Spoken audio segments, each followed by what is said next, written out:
संसद में चल रहे हंगामे और माफी की मांग के बीच राहुल गांधी की एंट्री हो गई है। विदेश से लौटने के बाद राहुल गांधी पहली बार संसद पहुंचे। संसद के अंदर हंगामे की वजह से लोकसभा और राज्यसभा की कार्यवाही स्थगित कर दी गई। राहुल गांधी ने लोकसभा स्पीकर ओम बिरला से सदन में बोलने के लिए वक्त मांगा है। राहुल ने कहा है कि उन्हें संसद में अपनी बात रखने का अधिकार है, लेकिन उन्हें इस बात की उम्मीद कम है कि उन्हें बोलने दिया जाएगा। ये पूरा मामला डिस्ट्रैक्ट करने का मामला है। सरकार और प्रधानमंत्री जो अदानी जी का मुद्दा है उससे डरे हुए हैं और इसीलिए उन्होंने ये पूरा तमाशा प्रिपेयर किया है और मुझे लगता है कि वो मुझे पार्लियामेंट हाउस में नहीं बोलने देंगे। राहुल गांधी मानते हैं कि बीजेपी और सरकार अदानी मुद्दे से ध्यान भटकाने के लिए ये सब कर रहे हैं। उन्होंने पीएम मोदी और अदानी के रिश्ते को लेकर सवाल उठाया है। अदानी जी और प्रधानमंत्री का रिश्ता क्या है? जो डिफेंस कॉन्ट्रैक्ट्स अदानी जी को दिए जा रहे हैं वो क्यों दिए जा रहे हैं?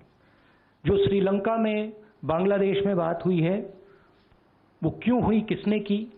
ऑस्ट्रेलिया में जो प्रधानमंत्री जी और स्टेट बैंक के चेयरमैन और अदानी जी के साथ जो मीटिंग हुई वो क्यों हुई, उसमें क्या डिस्कस हुआ? तो ये सब सवाल हैं जो प्रधानमंत्री जिसके जवाब नहीं दे पा रहे हैं।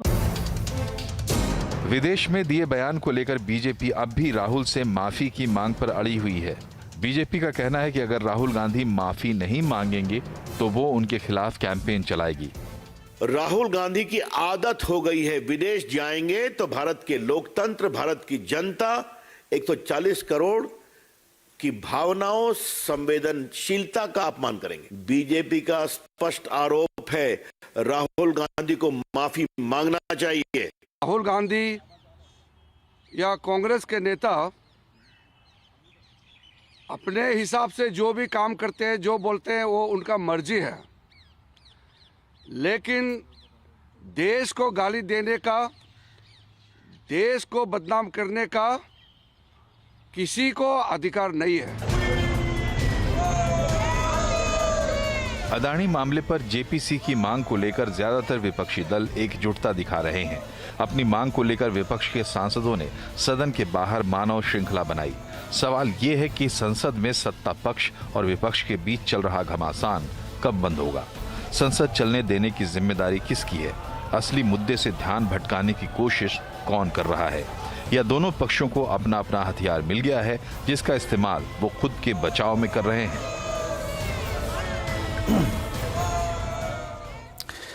तो ये एक ऐसा मसला पिछले कई दिनों से चल रहा है जिस पे बात बन नहीं पा रही और पार्लियामेंट में अप्रोर बना हुआ है, और ये कैसे सॉल्व होगा, संसद चलाना किसकी जिम्मेदारी है, ये एक बड़ा महत्वपूर्ण सवाल है। और संसद न चलना, कामकाज न होना, और ऐसा शायद मेरे ख्याल में मुझे याद आता है कि पहली बार हो रहा है कि सरकार की तरफ से, नहीं ट्रेजरी बेंचेस की तरफ से पार्लियामेंट में इस तरीके का गतिरोध उत्पन्न हो रहा है। इसी पे बातचीत करेंगे। हमारे साथ जो मेहमान उनसे मैं आपका परिचय करा दूं।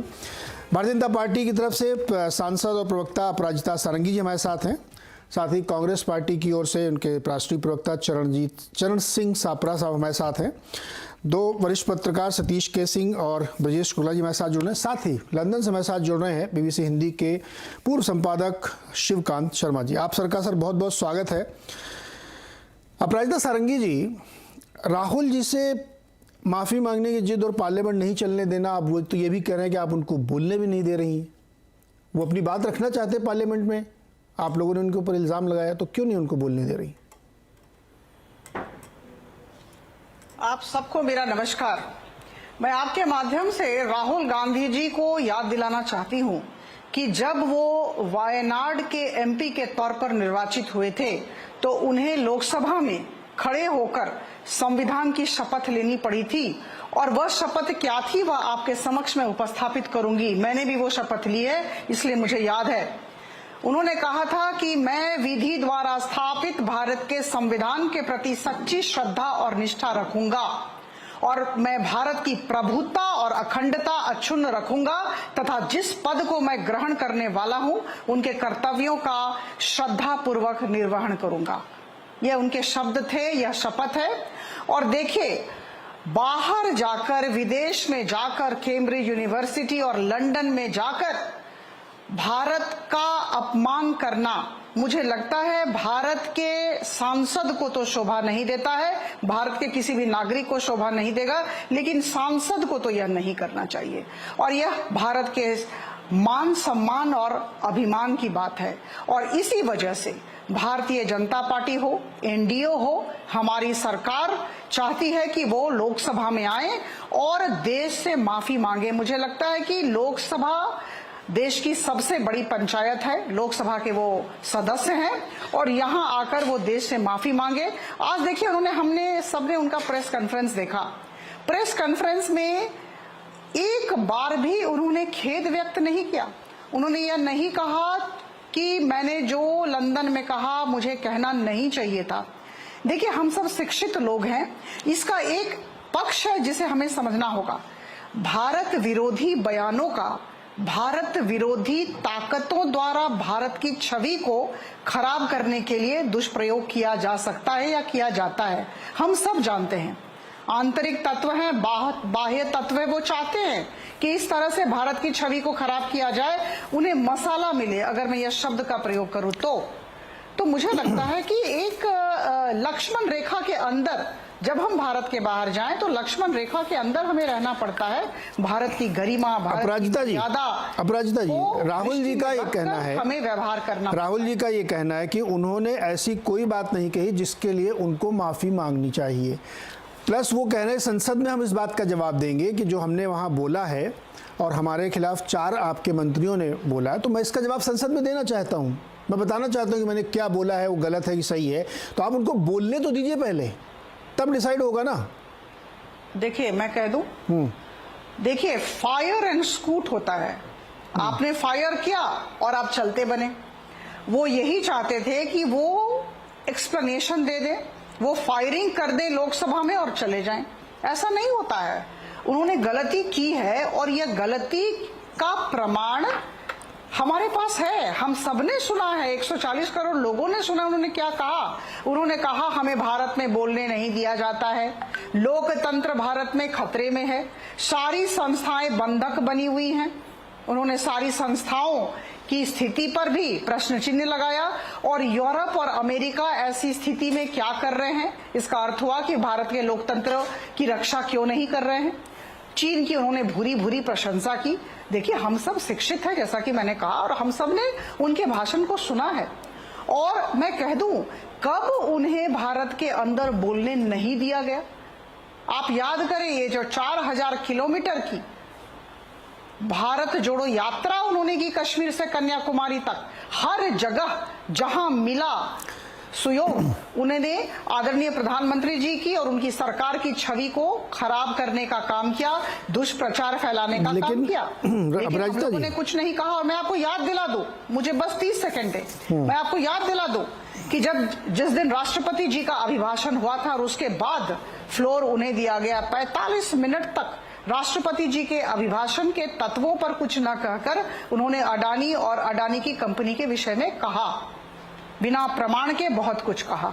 तो मेरा ये कहना है कि ये कह देना कि हमें बोलने नहीं दिया जाता है, इसलिए मैं विदेशी ताकतों की सहायता लूं, मुझे लगता है ये कांग्रेस की मानसिकता को दिखाता है। अपराजिता जी, उन्होंने, अपराजिता जी सुनिए ना, जी, हाँ, एक सवाल और सुनिए, फिर जवाब दीजिएगा। किया था, उन्होंने ये भी कहा कि हमने तो अपने उसी दौरे में ये बात स्पष्ट कर दी थी कि लोकतंत्र या भारत में जो भी समस्याएं वो गिना रहे हैं वो इंटरनल मामला है, हम खुद निपटेंगे, इस समय ज़रूरत नहीं। इन्होंने उसी समय सफाई भी दी उसके बाद एक और इवेंट में, हालांकि वो इवेंट अलग था।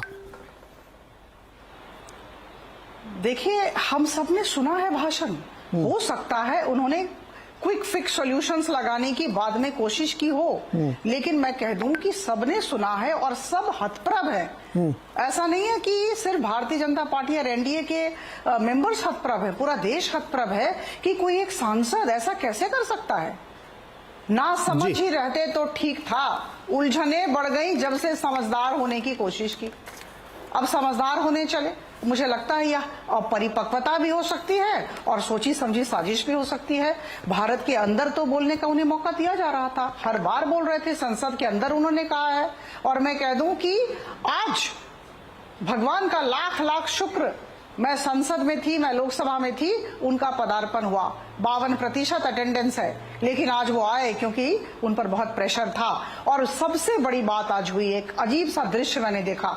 मैं स्टैंडिंग कमेटी की मीटिंग करने के लिए गई थी, पार्लियामेंट्री स्टैंडिंग कमेटी की मीटिंग भी आज उन्होंने अपनी उपस्थिति दर्ज कराई। आश्चर्य की बात है। तो देखिए, मुझे लगता है कहीं ना कहीं हम सांसद हैं और हमारा जो दायित्व है, हमने जो शपथ लिया है, उस दायित्व के दायरे में हम सब रहें, उस शपथ के दायरे में काम करें तो बेहतर होगा।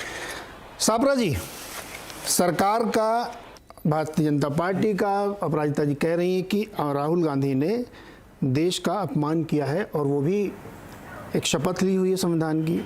उन्होंने ये बात जब कही कि हमारे देश में लोकतंत्र की हत्या हो गई है, संस्थाओं पे कब्जा है, बोलने नहीं दिया जाता है, और जो लोकतंत्र के सो कॉल्ड ठेकेदार हैं वेस्ट के, वो चुप क्यों हैं? ये बात उन्होंने क्यों बोली? देखिए नीरज जी, अभी अपराजिता जी को किसी ने टोका नहीं, उन्होंने ठीक 8 मिनट के लिए सारा अपना वक्तव्य किया है। मुझे भी समय दीजिएगा। इन्होंने जिस तरह से कहा कि भाई शपथ ली गई और संविधान की शपथ और तमाम सारी बातें इन्होंने की, मैं भी इनको सुनाना चाहता हूं कि देश के प्रधानमंत्री ने भी शपथ ली थी देश के संविधान की, और उन्होंने क्या बोला ये भी सुनिए। पता नहीं पिछले जन्म में क्या पाप किया था, हिंदुस्तान में पैदा हुए। ये कोई देश है, ये कोई सरकार है, ये कोई लोग है? चलो छोड़ो, चले जाए कहीं और। ये कहाँ बोला था? ये सियोल में बोला था। अभी शंघाई कुछ होगा नहीं। अरे भगवान बचाए भाई, पता नहीं पिछले जन्म में क्या पाप किए हम हिंदुस्तान में पैदा हुए। ये विदेश की धरती पर ही जाकर के नरेंद्र मोदी जी ये सब बोले। जिनको गंदगी करनी थी वो गंदगी करके चले गए, लेकिन हम सफाई करके जाए। जी सापरा जी, क्या वो मदद मांग रहे थे क्या? ऐसे में अनेक, वो किसी से मदद मांग रहे थे? ऐसे में अनेक वीडियो आपको सुना सकता हूं। हाँ। जो सोशल मीडिया की डोमेन में भी है, आप खुद भी देख सकते हैं कि प्रधानमंत्री ने सियोल में, शंघाई में, मैंने सुना है, में, साउथ अफ्रीका मैंने सुना है, जर्मनी में, वो मैं इसलिए देश तो के पूछ बारे रहा में हूं। क्या कहा है, देश के लोगों के बारे में, लोकतंत्र के बारे में क्या कहा है। सापरा जी बहुत बहुत पिन पॉइंटेड सवाल। तो पहले प्रधानमंत्री उन्होंने किसी से मदद मांगी थी क्या कि हमारे यहाँ लोकतंत्र स्थापित करने में मेरी मदद करें? आरोप उनका ये है कि आपने वेस्ट की पावर से ये मदद मांगी है ना, कि वो लोग चुप क्यों हैं, कुछ करते क्यों नहीं, वो बताइए, उसका जवाब दीजिए। उसी में तो माफी मंगवा रहे हैं वो। बताइए सर। नहीं, जरा भी नहीं। आपने खुद कहा कि श्री राहुल गांधी जी ने ये कह दिया कि ये हमारे देश का आंतरिक मामला है और इसका सॉल्यूशन भी अंदर से आएगा, ये बाहर से सॉल्यूशन नहीं आएगा। सापरा जी वो दूसरी बात मैं पूरी बात बता रहा हूँ। हाँ बताइए। अरे भाई साहब, नीरज जी, मैं आ रहा हूं ना। उस और जब उन्होंने लोकतंत्र की बात कही, उन्होंने ठीक तरह से कहा कि लोकतंत्र की हत्या हो रही है, क्योंकि यहां पर जिस तरह से विपक्ष के नेता बोलते हैं पार्लियामेंट के अंदर, राहुल गांधी जी बोलते हैं और माइक बाद में म्यूट हो जाता है। आपके पास अनेक वीडियो होंगे, नहीं तो मैं अभी सुना दूंगा, नहीं तो भेज दूंगा। और अधीर रंजन चौधरी साहब के भी वीडियो आए हुए हैं जहां पर बोलते बोलते उनका माइक म्यूट हो जाता है। जब लोकतंत्र के मंदिर में खड़े होकर के उनके माइक को एक समय के बाद में म्यूट कर दिया जाता है, तो वो लोकतंत्र की हत्या होती है। एक मेंबर पार्लियामेंट, एक सांसद को बोलने से रोका जाता है।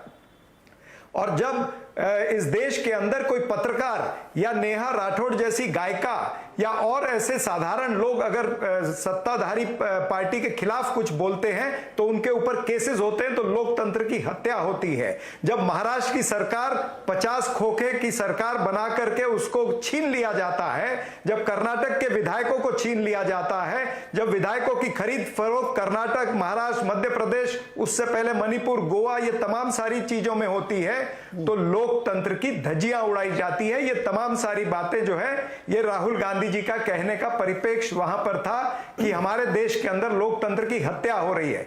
जिस तरह से यहां पर ध्रुवीकरण होता है, जिस तरह से नफरत फैलाई जाती है, भाई को भाई से लड़ाने का प्रयास होता है, देश के प्रधानमंत्री भी ऐसी बातें करते हैं और मुख्यमंत्री उत्तर प्रदेश के 80-20 की बातें करते हैं, शमशान कब्रिस्तान की बातें होती हैं, दिवाली रमजान की बातें होती है, और हिजाब और ये तमाम सारे मुद्दे आते हैं जिस पर चुनाव लड़े जाते हैं, तो इस देश के अंदर किस तरह से राजकारण राजनीति चलती है, ये राहुल गांधी जी ने उस समय वहां पर उल्लेख किया।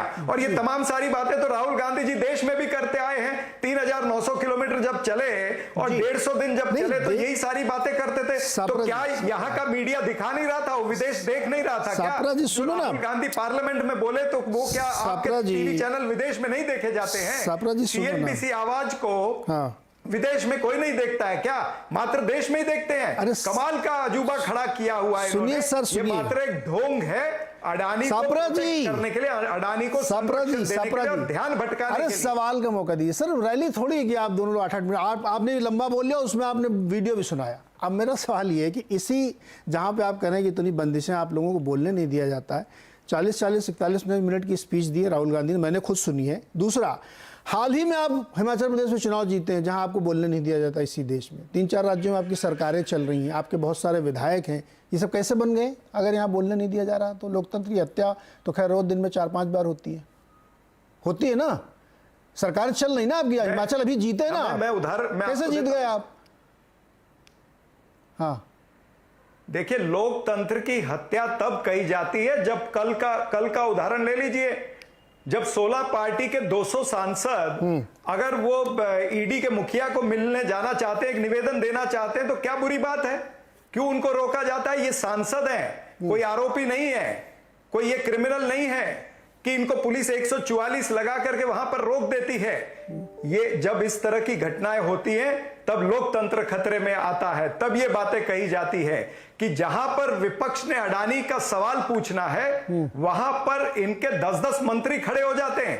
अमित शाह, नरेंद्र मोदी सीट से 6-6 फुट ऊंचे उठ जाते हैं कि भाई अब अडानी के बारे में पूछ रहे हैं। अरे भाई डरते क्यों हो? ये क्या है? अडानी चीज क्या है? ये कौन सा अजूबा है? 7 अजूबे हैं, ये 8वां अजूबा है। ये अलादीन का चिराग है कि जिसको जितना बीजेपी घसेगी उतनी उसकी तमन्नाएं पूरी होंगी। क्यों बीजेपी उसको प्रोटेक्ट करना चाहती है? क्यों नहीं? अगर हिंडनबर्ग की रिपोर्ट आई है तो एक जेपीसी की मांग हो रही है ना, जेपीसी की मांग को क्यों नहीं पूरा कर रहे? और उसमें सदस्य ज्यादा तो भारतीय जनता पार्टी के रहेंगे, 30 सदस्यों वाली कमेटी में ज्यादा सदस्य बीजेपी के रहेंगे। और ये क्या जेपीसी पहली बार लग रही है? अच्छा, यही सवाल मैं पूछ रहा हूं। हर्षद मेहता के केस में, केतन पारेख के केस में लगी है, और तमाम सारे 2G 3G घोटाले में लगी है। अरे साबरा जी लगी है, तो क्यों डर रहे हैं? आपका ही सवाल पूछ लूं उनसे। अपराज दादी, बिल्कुल सीधा सवाल है, जेपीसी क्यों नहीं बना देते आप लोग अडानी वाले मामले में, हिंडनबर्ग की रिपोर्ट में? पहला सवाल। और दूसरा कि आप लोग लोकतंत्र की हत्या करते हैं, इनको बोलने नहीं देते। ये 2 सीधी बातें उन्होंने कही, बताइए दोनों को। पहले एक जवाब दिए, पहले जेपीसी क्यों नहीं बनाते आप लोग, ये बताइए।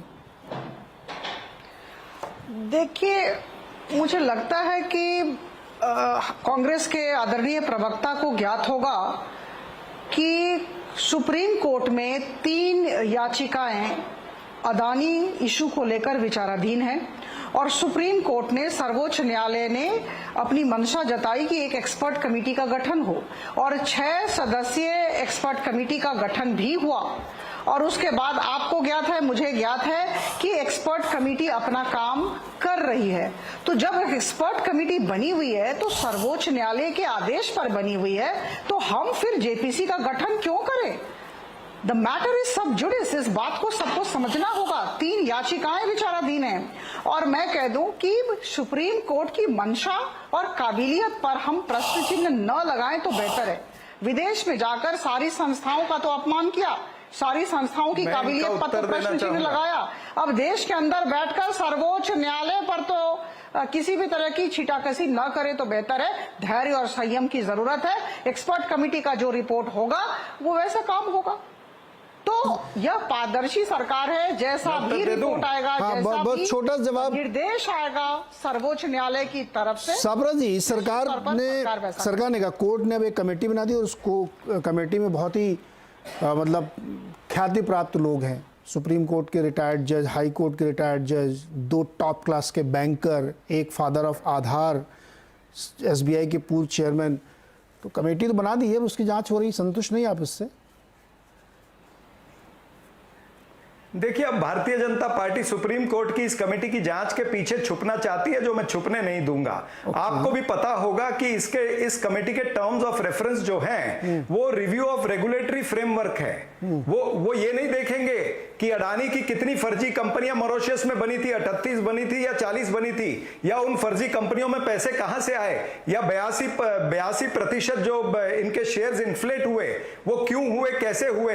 उन कंपनियां, फर्जी कंपनियां जो शेल कंपनियां मॉरिशस से या कहीं से बनी है, उसके अंदर पैसा किसका आया है, वो काला पैसा है, सफेद पैसा है, या कहां से आया है। या और उन्हीं कंपनियों को, आपको पता होगा कि कल भी एलारा कैपिटल की बात बाहर आई है कि उनकी ये मॉरिशस की एक शेल कंपनी है जिसका निवेश जो है कम से कम 4 से 5 अडानी की कंपनियों में है, और डिफेंस की कंपनी में भी है। अब एलारा कैपिटल में पैसा कहां से आया, किसका पैसा है, फर्जी पैसा है, काला पैसा है, स्विस बैंक का पैसा, किसको नहीं पता। अब वो पैसा हमारी डिफेंस की डील में भी लगता है। तो यानी ये सरकार हमारी देश की सुरक्षा से भी खेल रही है। इतने संगीन मामले हैं, और ये जेपीसी नहीं लगाना चाहते। सुप्रीम कोर्ट की तहकीकात नहीं करने वाली है। तो फिर क्या करेगी?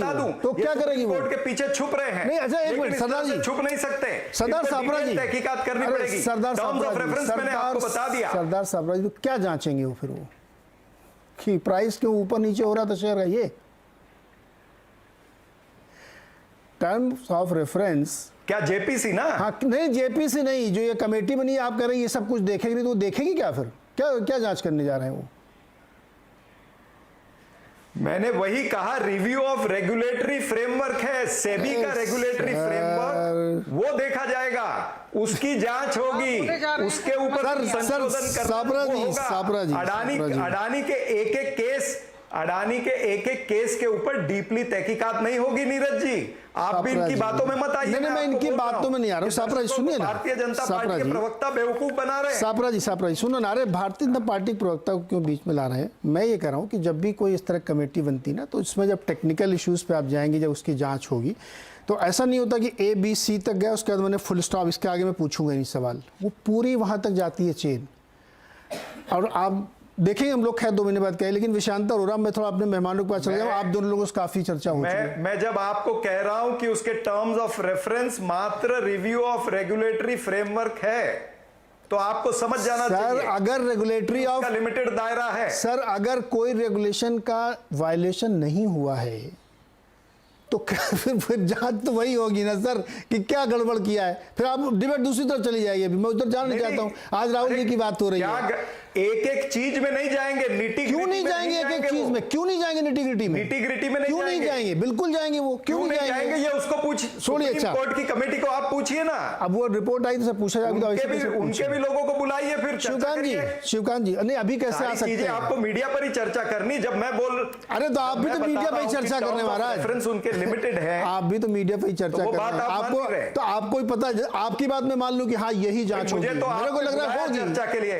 तो आप तो पार्लियामेंट में चर्चा नहीं करने देते। राहुल गांधी जी को समय दे रहे हैं क्या पार्लियामेंट में? ये तो अपराजिता का सवाल है, मुझसे क्यों पूछ रहे हैं? बोलेंगे ना, ये अपराजिता जी का सवाल है, ये इसका जवाब मैं कैसे दे सकता हूं? मैं तो वही कह रहा हूं, ये बिरला जी पूछ सकते हैं। एक मिनट पार्लियामेंट में बोलने दे। शिवकांत शर्मा जी, शिवकांत शर्मा जी पर आकर के झूठ परोस रहे हैं। शिवकांत शर्मा जी, इनका झूठ एक्सपोज न करें। शिवकांत शर्मा जी, लंदन में या जहां भी राहुल जी ने कई जगहों पे अपनी बातचीत की, आपने सुना जरूर होगा सर। मुझे लगता है कि आप हो सकता है उस प्रेस कॉन्फ्रेंस में, उस इवेंट में मौजूद भी रहे हों, मुझे नहीं पता। उन्होंने क्या ऐसा वाकई में कहा है जिसकी वजह से उनको माफ़ी मांगनी चाहिए, जो कि विदेशी ताकतें आए और यहाँ पे लोकतंत्र स्थापित करने में मदद करें, वो लोग खामोश क्यों हैं? क्या रेफरेंस है उसका सर? देखिए नीरज जी, उन्होंने 4 जगह बोला। शुरुआत कैम्ब्रिज से की और खत्म किया जो सांसदों को उन्होंने संबोधन किया उससे। पहले तो साफ साफ बात यह है कि दोनों आधे सच हैं। एक तो न देश का अपमान हुआ है, क्योंकि उन्होंने देश की आलोचना नहीं की, उन्होंने जनता की आलोचना नहीं की, उन्होंने सरकार की आलोचना की, सरकार जिस तरह चल रही है उसकी आलोचना की, और जो सत्ताधारी पार्टी है उसकी आलोचना की, देश की आलोचना नहीं की। अगर आप उसको देश मान ले वो बात अलग है। रही बात, तो माफी मांगने का तो कोई सवाल नहीं, क्योंकि ये लोकतांत्रिक देश है, भारत लोकतांत्रिक देश है। ऐसा कोई नियम तो है नहीं कि आप भारत से बाहर जाएंगे तो यही बोलेंगे और ये नहीं बोलेंगे। ऐसा कोई, मेरी मतलब जानकारी में ऐसा कोई नियम नहीं। दूसरा आधा सच ये है कि ये जो कहा जा रहा है कि लोकतंत्र, उन्होंने जो कहा लोकतंत्र मर चुका है, उन्होंने ये बात कैम्ब्रिज के व्याख्यान में कही। बाद में जो उनके 3 और लेक्चर थे, उसके बाद जब चैथम हाउस में आए, उसके बाद भारतीय पत्रकार संघ से मिले और उसके बाद सांसदों से क्या बात की उसकी तो बहुत जानकारी हमारे पास नहीं है। तो वहां तक आते आते उन्होंने अपनी बातें थोड़ी रिफाइन कर ली थी, लेकिन जो कैम्ब्रिज वाला व्याख्यान था उसमें उन्होंने ये कहा कि लोकतंत्र मर गया है भारत। तो अगर लोकतंत्र मर गया है तो जो 4 सरकारें आपकी चल रही हैं वो जिंदा है क्या, या वो भी मर गई? उन्होंने ये कहा कि साहब संसद, न्यायपालिका, मीडिया, चुनाव आयोग और संवैधानिक संस्थाएं सब फांसी आरएसएस के कब्जे में चली गई, इसलिए लोकतंत्र खतरे में है। भारत का लोकतंत्र दुनिया की लोकतांत्रिक दुनिया का 60% है, इसलिए लोगों को इसकी चिंता करनी चाहिए क्योंकि ये पब्लिक गुड में है। ये उनका शब्द था कि भारत का लोकतंत्र पब्लिक गुड में है। अब उनका लोकतंत्र मरने या लोकतंत्र पे हमला कहने का जो नजरिया या जो तरीका है कि उनके हिसाब से सरकार नहीं चल रही, सरकार अपनी सत्ता का अपने हिसाब से प्रयोग कर रही है। तो इसको अगर आप लोकतंत्र की हत्या मानते हैं तो हत्या है, और अगर नहीं मानते हैं तो नहीं है। तो इसलिए उनकी बात आधा सच है, और जो बात भारतीय जनता पार्टी कह रही है, जो सरकार कह रही है कि वो माफी मांगे, उन्होंने देश का अपमान किया, ये भी आधा सच है। तो बात जो है वो दोनों आप देखिए, उसका एक उदाहरण तो आपके सामने है। उन्होंने यहाँ कैम्ब्रिज में ये कहा कि साहब हमारे माइक बंद कर दिए जाते हैं, संसद में भी हमें नहीं बोलने दिया जाता, बाहर भी नहीं बोलने दिया जाता। हालांकि बाहर बोलने दिया जाता है, ये नहीं बोलने दिया जाता, इसका कोई प्रमाण नहीं दिया उन्होंने। लेकिन अब तुरंत उसके बाद जब वो आके संसद में बोलना चाहते हैं, वो जो मर्जी बोले, वो सांसद हैं, उनको अगर समय दिया है, भाई संसद में एक कार्य प्रणाली, सांसद कुछ कहना चाहता है, वो उसकी अर्जी डालता है, उसका नंबर आता है, तो फिर उसको बोलने का समय दिया जाता है, तो उसको बोलने दें। आप सरकार होते हुए हल्ला करेंगे और उसको बोलने नहीं देंगे, तो आप जो वो कह रहा है, जो आरोप लगा रहा है, उसी को तो प्रमाणित कर रहे हैं ना। तो यही कह रहा है शिवकांत जी, तो एक चीज में थोड़ा और समझाइए। जब ये बात को लेकर जिसपे कोर पे बड़ा विवाद है, जब उन्होंने कहा कि डेमोक्रेसी खत्म हो चुकी है, भारत में है ही नहीं डेमोक्रेसी, और इसके लिए जो बहुत सारे वेस्टर्न कंट्रीज हैं वो खामोश हैं, इसका क्या मतलब है?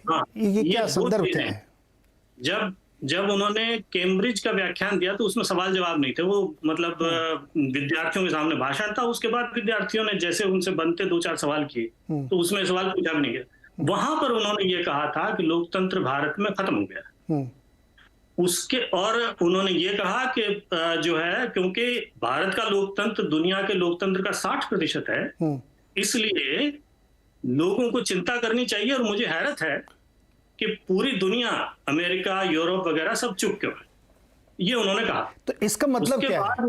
इसका मतलब क्या है शिवकांत जी? इसका मतलब तो वही बता सकते हैं। उसके बाद चैथम हाउस में उनसे पूछा गया कि साहब इसका मतलब क्या है, कि आप हस्तक्षेप हमसे क्या चाहते हैं?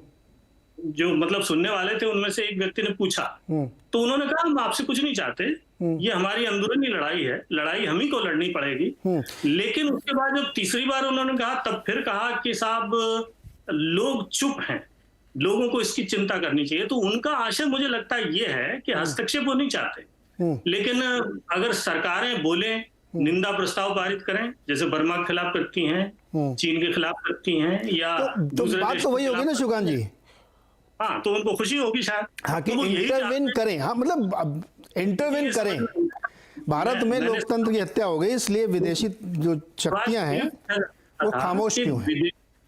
विदेशी अखबारों में, विदेशी मीडिया में इतनी सारी जो आलोचना हो रही है, ये खामोशी तो नहीं है, खामोशी केवल सरकार की है। तो वो जब खामोशी की बात कर रहे हैं तो उनका इशारा सीधा सीधा ये है कि सरकारें क्यों खामोश। हाँ, तो यही इसी में तो आपत्ति है सारंगी जी को और सरकार को, कि जब आप विदेश में जा रहे हैं तो आप वहां तक तो ठीक है कि हमारा निजी मामला, लोकतंत्र की हत्या हो गई, इसको दिन में हम लोग इतनी बार सुनते हैं कि उस पर डिबेट करने का मन नहीं करता, इतनी बार हत्या हो चुकी है। लेकिन जब आप ये कहते हैं बाहर बैठ के कि फलाने कंट्रीज चुप क्यों हैं, वो इस पे इंटरवेन करें, जिसका सीधा मतलब ये है। ब्रजेश शुक्ला जी, आपको भी शामिल करता हूं। ये जो वक्तव्य है जिस पे असली विवाद है, क्या ये इसका इंटरप्रिटेशन ये है कि विदेशी शक्तियां इंटरवेन करें, जो राहुल जी ने कहा वहां पे, इसलिए उनको माफी मांगनी चाहिए, जिसकी मांग बीजेपी कर रही है, या इनको यहां बोलने दिया जाए संसद के अंदर और फिर क्लैरिफिकेशन लिया जाए? नहीं, सबसे बड़ा सवाल ये है कि राहुल ने जो पहले कहा इसमें कोई किसी को आपत्ति नहीं हो सकती कि अपनी जो देश की हालात हैं उस पर आप बिल्कुल चर्चा कर सकते हैं, लेकिन जो विदेशी शक्तियां हैं, जो तमाम लोकतांत्रिक देश हैं, वो चुप हैं, तो क्या कर सकते हैं? इस पर क्या करें वो? आप बताइए, ये आपका मामला है, आप है क्या मामला? मैं तो 35 साल से यही लिख रहा हूँ, यही देख रहा हूँ, जब लोग हारते हैं चुनाव तो लोकतंत्र में हमेशा लोकतंत्र खतरे में आता है। आप लगातार देख लीजिए, मैं विपक्ष को भी शामिल करता हूँ और सत्ता, जो आज सत्ता में बैठे उनको भी शामिल करता हूँ और विपक्ष को भी। चुनाव जब आप सरकार में होते हैं तो लोकतंत्र सुरक्षित होता है, जब आप सरकार के बाहर होते हैं तो लोकतंत्र की हत्या होती है, लोकतंत्र खतरे में आता है। ये लगातार मैं देखता रहा हूँ। आप इसी संसद में मैंने भाषण सुने हैं, मैं चंद्रशेखर जी को मैं लगातार सुनता रहा हूँ, अटल जी इसी मुद्दे। तो ये एक, लेकिन इसमें एक मामला ये है कि साहब वो सारे लोग चुप हैं। ये एक समझ में ना आने वाली बात है। ये तो वो बता सकते हैं कि ऐसा क्यों कहा, क्या उम्मीद करते हैं विदेशों से। क्या कि मणिशंकर अय्यर ने जैसे कह दिया था वहां पर पाकिस्तान में कि आप लोग जो प्रयास करिए, तो क्या उस तरह का कुछ प्रयास चाहते हैं? क्या चाहते हैं आखिर? तो ये एक समस्या वाली, ये इस मुद्दे पर थोड़ा इनका वो है रहा, ये नहीं बोलना चाहिए था, लेकिन उत्साह में बोलते हैं, जब बोलते हैं तो बोलते हैं फिर। तो ये एक प्रॉब्लम वाली, ये इनकी समस्या है। अब हुआ क्या है कि ये बीजेपी जानती थी कि जो सत्र आ रहा है इसमें उनके खिलाफ विपक्ष कुछ हथियार अपनाएगा, उन्होंने अपना प्रस्तुत किया। चुनाव आ रहे हैं, घात प्रतिघात हो रहा है, ये देखिए नीरज जी चलता रहेगा, इसका कोई वो नहीं है। और बीजेपी ने पलटवार किया है। पलटवार ये किया है कि उन्होंने उन पर वो जो आक्रमण था उस पर प्रत्याक्रमण कर दिया है बीजेपी ने, ये एक और बड़ी तीखे ढंग से किया है। तो ये अब है क्या कि इसमें मई में हम लोग दब गया है। आप बताइए कि इसमें आम लोगों को क्या समझता है? मैं तो हर चुनाव में जाता हूँ, लगभग हर महीने लोगों के बीच जाता हूँ। मुझे कुछ चीजें याद हैं, जैसे मैं गया था जब चौकीदार चोर वाला बात, मैं गया था मुरादाबाद, एक वृद्ध मिले मुझसे, मैंने उनसे पूछा तो उन्होंने कहा भैया हमारा तो कोई चोरी किया नहीं। इसी तरह अब यहाँ चर्चा क्या हो रही है कि बीजेपी चाहती कि इन्हीं तमाम मुद्दों पर चर्चा होती रहे और साहब व्यक्तियों पर चर्चा होती रहे, तो उससे क्या हो रहा, मुद्दे दब रहे हैं। आम लोगों के मुद्दे बहुत उससे दब रहे हैं। हम बताइए, मुझे बड़े बड़े नेता जो थे जब मैं अखबारों में लिखता था और बाकायदे, तो वो कहते थे साहब मुद्दे पर लिखिएगा और कोई मुद्दा ना कीजिए, लोगों के मुद्दे पर चर्चा कीजिएगा। अब बताइए कितने लोगों के मुद्दे पर चर्चा हो रही है क्या? व्यक्तित्व कौन बड़ा नेता है, क्योंकि भीड़ बढ़ रही है नेताओं की, तो ये सारा मामला चल रहा है। और इसके कारण जो है, ये जो मय के कारण हम लोग दब रहे हैं, आम लोगों की समस्याएं दब रही हैं। और बीजेपी को भी आसानी है इस लड़ाई में, बहुत आसानी है उसको। जी ठीक है, आप लड़ते रहिए, ये लोगों के लिए ये मुद्दे नहीं हैं कि साहब वो अच्छा लोग इतना सुन चुके हैं, लोकतंत्र की हत्या हो रही है कि सुनते सुनते कान पक गए। हर सरकार जो सरकार से बाहर होता है वो लोकतंत्र की हत्या होने लगती है, लोकतंत्र खतरे में आता है। सरकार में आ जाती है तो लोकतंत्र मजबूत हो जाता है। हाँ नहीं, ये समस्या है था कि जैसे हिमाचल प्रदेश में लोकतंत्र मजबूत होगा, मैं एकदम उम्मीद करता हूँ राजस्थान में मजबूत होगा, वहाँ मजबूत है, लेकिन वहाँ बीजेपी के लिए नहीं, ये दोनों साइड से सर ये दोनों साइड से है। जहाँ बीजेपी की सरकार है वहाँ वही बता रहा हूँ, कांग्रेस के हिसाब से गड़बड़, ये एक बड़ा विचित्र है सतीश जी। आप राजस्थान के 15 दिन के अखबार उठा के देख लीजिए, वहाँ बीजेपी के नेता कहते हैं क्योंकि यहाँ लोकतंत्र बड़ा खतरे में है। बिल्कुल ऐसा लगता है कि वो दम तोड़े दे रहा, बिल्कुल अंतिम चरण में जा रहा है, बिल्कुल प्राणांत हो जाएगा। तो वहाँ लोकतंत्र इसका कोई मतलब नहीं है। आम लोगों के मुद्दे दब रहे हैं, मैं बता रहा हूं आपको। जी सतीश जी, क्या दोनों पक्षों के बीच में अब ये एक अहम की लड़ाई कि मैं जब तक माफी नहीं मांगूंगा मैं बोलने नहीं दूंगा, और वो कह रहे मैं माफी नहीं मांगूंगा, मैं तो इसी पे अड़ा रहूंगा, और इस चक्कर में जो विजय जी कह रहे हैं असली मुद्दे दबे आ रहे उस पर कोई बात ही नहीं करना चाहता है। आपका ऑब्जर्वेशन क्या कहता है, क्या चल रहा है? मेरे हिसाब से राहुल गांधी ने जो कुछ भी कहा था वो खेद व्यक्त करने के लिए नहीं, छेद करने के लिए कहा।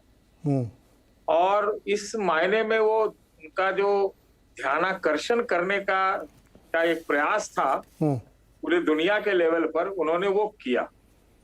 कांग्रेस की दिक्कत ये है कि या तो उनको लगता है कि लोकतंत्र खत्म हो गया, तो फिर ये खुल के बोले कि हाँ जी हमने ये कहा और राहुल ने ये कहा, ये दिक्कत है।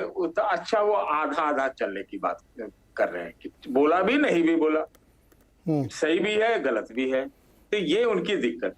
अब चल क्या रहा है, जो आपने सवाल पूछा है, तो चल क्या रहा है ये है कि देखिए सत्ता पक्ष को पता था कि ये अडानी का मुद्दा जो है ये बजट सत्र के दूसरे चरण में जम के उछलने वाला है। प्रयास करती है, ऑपोजिशन करेगी। तो चाहे उनको राहुल गांधी से माफी चाहिए या नहीं चाहिए, लेकिन उन्होंने एक डाइवर्सन करने की प्रयास किया।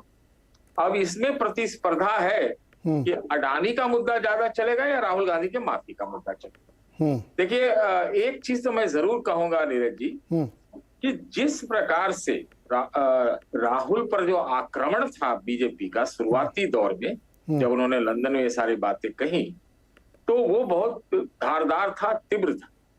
अब उसमें कमी नजर आ रही है और मुझे लगता है कि अब ये प्रतिस्पर्धा में बदल गई है और जबरदस्त प्रतिस्पर्धा में बदल गई है, जब विपक्षी और कांग्रेस खास तौर से इससे बहुत आक्रामक हो रहे हैं। और आज तो राहुल गांधी भी वहां पहुंचे। अब उस हिसाब से भारतीय जनता पार्टी कितना आक्रामक हो पाएगी, या ये अडानी वर्सेस ये क्या कहते हैं राहुल गांधी का मुद्दा कैसे एक रुख लेगा, ये हम अभी नहीं कह सकते। लेकिन मेरा ये सही रूप से यही कहना है, जो मैं मानता हूं कि जो उनका ध्यानाकर्षण का प्रस्ताव की कोशिश थी, लंदन का जो पूरा ट्रिप था वो भारत जोड़ो यात्रा का ही एक्सटेंशन था। और हमको नहीं लगता कि बहुत कुछ उन्होंने बहुत जो यहाँ बोला उससे कुछ बहुत ज्यादा बोला, और जो बोला उसका स्पष्टीकरण अगर देने लगेंगे, मतलब डिफेंस करने लगेंगे, तब बात बनेगी नहीं। वो डिफेंस करती हुई भी नजर आती है, वो ऑफेंस भी करना चाहती है, मतलब दोनों चीज है। ये हमको समझ में आ रहा है। अब भारतीय जनता पार्टी के लिए तो अच्छा है, 4 दिन से संसद नहीं चल रही है, तो वो लेकिन सतीश जी अडानी वाला जो मुद्दा है, सतीश जी, ये लोग चिपकाने की कोशिश कर रहे हैं। हाँ, ये वाली बात जो लोग कहते हैं ना कि राहुल जी ने अपनी यात्रा के दौरान ये सारी बातें कहीं, लंदन में कुछ नया बात थोड़ी बोली उन्होंने। लेकिन कई बात 2 चीज़ें होती है कि एक तो बात नहीं बदकही होती है, और दूसरी है कि आप कहाँ बोल रहे हैं, स्थान का बड़ा महत्वपूर्ण होता है। घर में आप बोल रहे हैं कि महफिल में बोल रहे हैं कि संसद में बोल रहे हैं कि पड़ोसी के यहाँ बोल रहे हैं, उसका भी तो मैटर होता है ना। देखिए नीरज जी, मैं आपकी इस बात को नहीं मानता, या मैं किसी की इस बात को नहीं मानता। आप बात कहीं भी कहते हैं, अगर बात में दम है तो फिर कहीं भी कहिए ना, लेकिन उसके साथ खड़े तो हो जाइए। मतलब खड़े हो जाए मतलब पलट गए क्या? नहीं, मतलब आप पूरी तरह से बोलिए कि हाँ हमने ऐसा बोला है। नहीं तो आपके बोलने में लगेगा कि आपका जो है एक प्लान था, एक साजिश थी।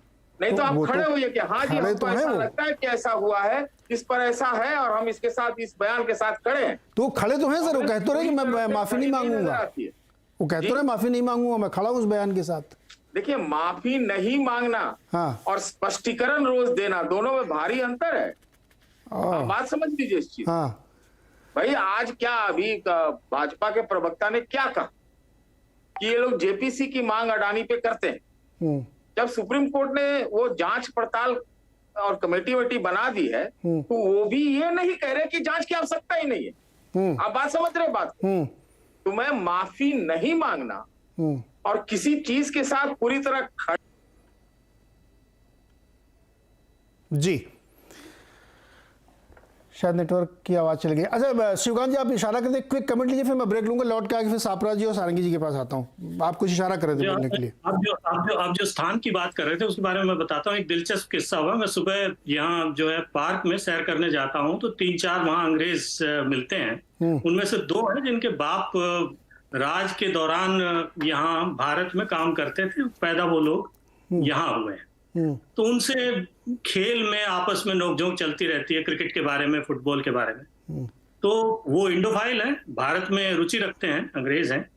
तो उन्होंने जब ये पूरा किस्सा सुना, उनमें से एक जो है वो राहुल के 4 में से एक व्याख्यान सुनने भी गया था। तो उसने मुझे छेड़ते हुए कहा, और ये देखिए ये संदेश गया, ये बहुत महत्वपूर्ण है कि आपने 1957 से 47 तक 90 साल लड़के हमसे अपना राज लिया और 75 साल हुए नहीं, और अब आप आकर के कह रहे हैं कि साहब देखिए हमसे तो चल नहीं रहा, तो ये तो हम पहले ही कह रहे थे आपसे।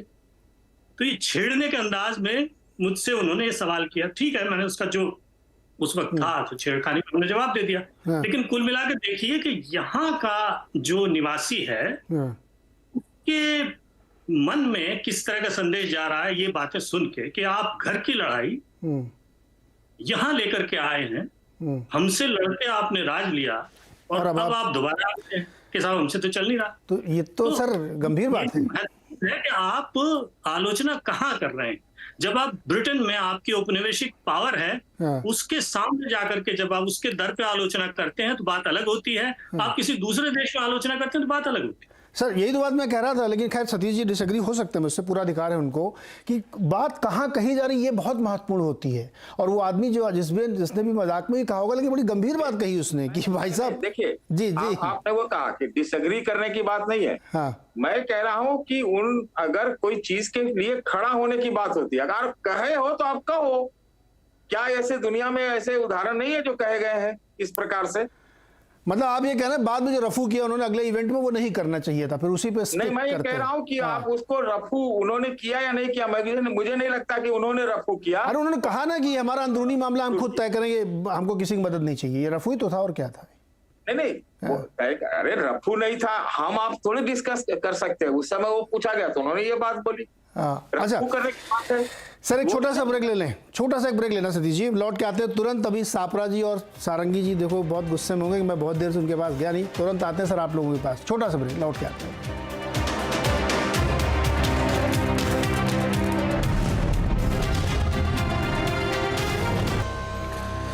स्वागत एक बार फिर से आपको। चर्चा हो रही है पॉलिटिकल जो इतना झंझावात चल रहा है इस समय देश में, उस पर हम लोग बातचीत करें।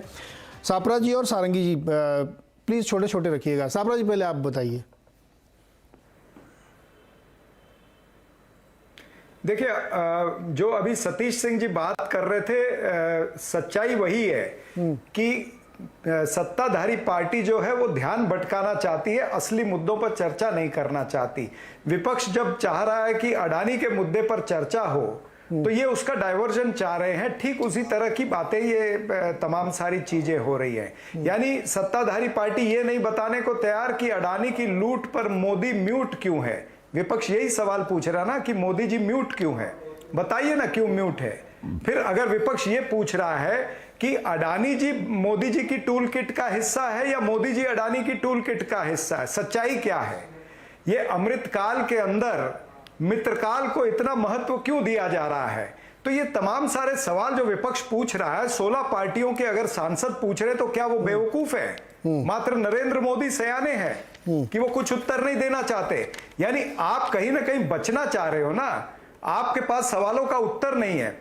आपको पता है कि आप उस पाप में भागीदार हो, आप अडानी के पापों को छुपाना चाहते हो। आज प्रधानमंत्री ने तो इनके मंत्रियों को भी मौका दे दिया। पहले तो प्रधानमंत्री अकेले बोलते थे, दूसरा कोई एयर टाइम लेता नहीं था, लेकिन अब तो वो सिली सोल्स वाले मंत्री भी आ गए, वो भी एयर टाइम ले रहे हैं। गोली मारो गैंग भी आ गई है। उसके बाद में एक बेरोजगार सांसद हैं जो पहले मंत्री थे, वो आ गए। आज कानून मंत्री आ गए जिन्होंने कभी कानून की बात नहीं की, जिनके अरुणाचल प्रदेश के अंदर चीन घुस करके उन्होंने गांव बसा लिया है। वो चीन के खिलाफ नहीं बोलते हैं, लेकिन राहुल गांधी जी से माफी मंगवाने की बात वो निश्चित रूप से आज कर रहे थे। तो देखिए नरेंद्र मोदी जी ने अपने मंत्रियों को एयर टाइम लेने का मौका दे दिया। सर आपने भी एयर टाइम ले लिया, तो छोटा समय। सारंगी जी आप जवाब दीजिए। कई सारे मेरी बातों का जवाब देना। सारंगी जी देंगी जवाब ना? बीजेपी मेरी ये बातों का जवाब दे। सारंगी जी इधर उधर की बात ना करें। सीधी सी बात है, अब ये शांत हो जाए तो मैं बोलूं। देखिए सीधी सी बात है कि कांग्रेस के नेता वायनाड के एमपी राहुल गांधी लगातार कश्मीर से कन्याकुमारी तक सरकार के लिए अपशब्द का प्रयोग करते आ रहे हैं, प्रधानमंत्री जी की छवि को खराब करने का काम किया। और मुझे लगता है कि एक तरह से यह उनका अधिकार है, विपक्ष में है, उनका जो यह अधिकार है उसको हम सम्मान देते हैं। निश्चित तौर पर कहें, संसद के अंदर भी उन्हें बहुत समय दिया जाता है, दिया गया है। जब भी वो आते हैं 52% अटेंडेंस है, उपस्थिति है, जबकि राष्ट्रीय औसत आप सब जानते हैं करीबन 79% है। तो ऐसी स्थिति है। लेकिन जब भी वो आते हैं, जब भी वो बोलते हैं, 6% डिबेट्स में अभी तक भाग लिया है, तो कभी भी ऐसा नहीं हुआ कि माइक बंद की गई। ऐसा बिल्कुल निराधार आधारहीन बातें हैं। कृपया करके मेरे प्रश्नों का उत्तर दे दे, मैं ये प्रश्न दिखा रहा हूँ। साबरा जी आप अगर शांत हो जाए तो मैं बोलूं, आप शांत हो जाए तो मैं बोलूं। देश के अंदर मैं कह रहा हूँ कि ये जो प्रश्न है, मैं कुछ बोल नहीं रहा हूँ, इसका उत्तर दीजिए। आप शांत हो जाए तो मैं बोलूं। समय, काल, परिस्थिति और स्थान इस पे उत्तर दीजिए ना। देश की अंदरूनी स्थिति के बारे में बातचीत करनी चाहिए। लंदन में जाकर लोकतंत्र खतरे में है, इस तरह का वक्तव्य देना मुझे लगता है निराधार है, बिल्कुल गलत है और देशद्रोही मंतव्य अगर मैं कहूं तो अत्युक्ति नहीं होगी। और जहां तक आपने जो सवाल किए, मैं कह दूं, मैंने कहा, मैं पुनरावृत्ति करूंगी, भूले नहीं, आप शिक्षित व्यक्ति हैं। सर्वोच्च न्यायालय में केस विचाराधीन है और 6 सदस्यीय कमेटी बनी है।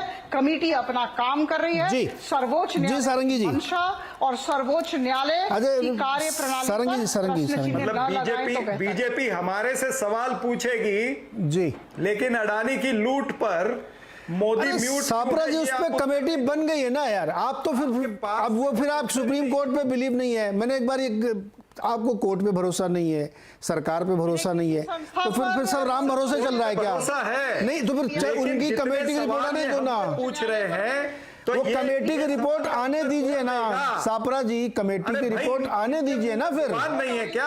कमेटी रिपोर्ट के बाद फिर आप लोग झंडा उठा के लीजिएगा। नहीं है क्या?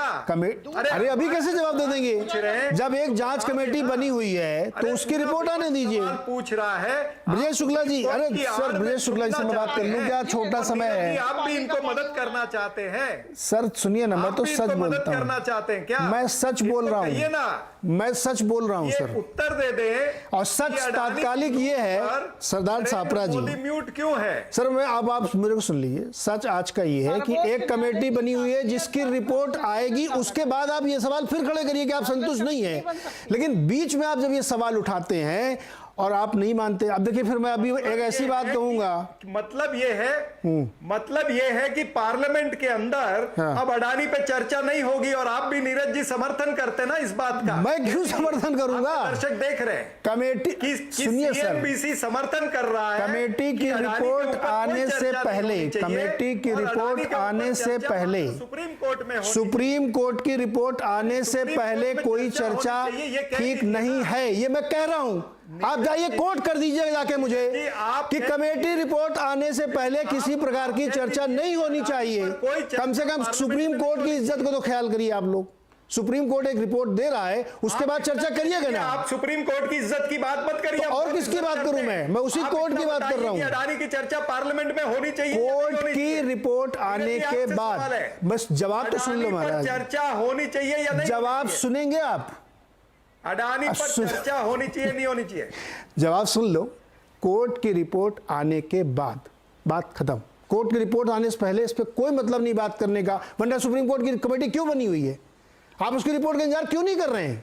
मतलब कोर्ट की रिपोर्ट आने तक सीएनबीसी चैनल और नीरज जी क्लीन चिट दे रहे हैं। नहीं, मैं फिर वही बात, ये तो मतलब अब जो लोग दर्शक देख रहे होंगे आपके ऊपर हंस रहे होंगे। सापरा जी आपके ऊपर हंस रहे होंगे लोग जो ये सुन रहे होंगे। आप पे भी हंस रहे होंगे कि जब मैं कह रहा हूं कि कोर्ट एक जांच रिपोर्ट दे रहा है, उसकी रिपोर्ट आने तक आप लोग क्यों उस पर रिपोर्ट आने दीजिए कर रहे हैं? वो भी उसकी रिपोर्ट दर्शक देख रहा, मुझे दिन भर देखता है सर। रिपोर्ट आने दीजिए, उसके बाद जो होगा उस पर आप लोग चर्चा करिएगा। आप किस तरह से बीजेपी के लिए बैटिंग कर रहे हैं किस तरह से बीजेपी का पक्ष ले रहे हैं। थैंक यू सर, लोग देख रहे हैं। Thank you sir. यानी पार्लियामेंट के अंदर अब अडानी पर कोई चर्चा नहीं होनी चाहिए। सर थैंक यू, समय एकदम समाप्त हो गया। मैं शो खत्म करना सर, रिपीट शो देखिएगा आपने क्या क्या बोला। शो खत्म हो रहा, मुझे यहाँ पे ब्रेक लेना है। बहुत बहुत शुक्रिया आप लोगों को हमारे साथ जुड़ने के लिए, और ये चर्चा अभी चलती रहेगी। मुझे नहीं पता कि राहुल जी को बोलने दिया जाएगा कि नहीं दिया जाएगा, लेकिन देखते हैं, कल चर्चा होगी तो फिर हम लोग इस तरह चर्चा करेंगे। बहुत बहुत शुक्रिया हमारे साथ जुड़ने के लिए।